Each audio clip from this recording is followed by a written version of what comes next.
Hello बच्चों, चलिए प्रश्न को देखते हैं। प्रश्न है अभाज्य गुणनखंड विधि द्वारा निम्नलिखित के मैं से पे और ल से पे ज्ञात कीजिए, अर्थात महत्तम समाप प्रत्यय और लघुत्तम समाप प्रत्यय ज्ञात कीजिए। संख्या दी गई है 12 और 15। तो प्रश्न को हल करने से पहले जो इसकी मुख्य अवधारणा है उस पर विचार करते हैं। तो इस प्रश्न के लिए जो मुख्य अवधारणा है वह हो जाएगी अभाज्य गुणनखंड। अर्थात हम यहाँ पर यह देखेंगे अभाज्य गुणनखंड किसे कहते हैं। तो किसी संख्या को अभाज्य संख्याओं के गुणनफल के रूप में लिखना अभाज्य गुणनखंड कहलाता है। अब संख्या दी गई है 12 और 15, तो यहाँ पर लिखेंगे 12 और 15।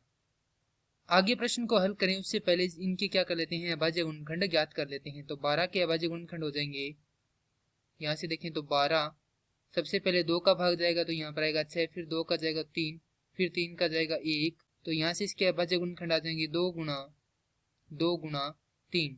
उसके बाद ज्ञात करनी है 15 के। तो 15 में सबसे पहले 3 का जाएगा तो यहाँ पर आएगा 5, फिर जाएगा 5 का तो यहाँ पर आएगा 1, तो इसके अभाज्य गुणनखंड हो जाएंगे 3 गुणा 5 या 5 गुणा 3, इसको लिख सकते हैं।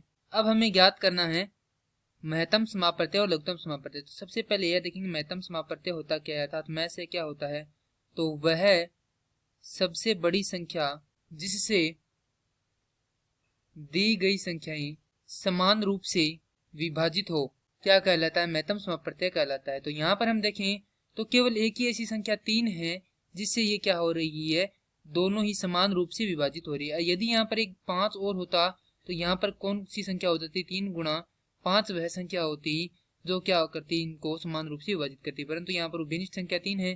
तो इस प्रश्न के लिए जो महत्तम समाप प्रत्यय है वह हो जाएगा 3, अर्थात मैं से बराबर होगा 3। अब हम ज्ञात करेंगे लघुत्तम समाप प्रत्यय अर्थात लय से। तो लय से होता है वह सबसे छोटी संख्या जिसे दी गई संख्याएं समान रूप से विभाजित करे क्या कहलाती है, लघुत्तम समाप प्रत्यय कहलाती है।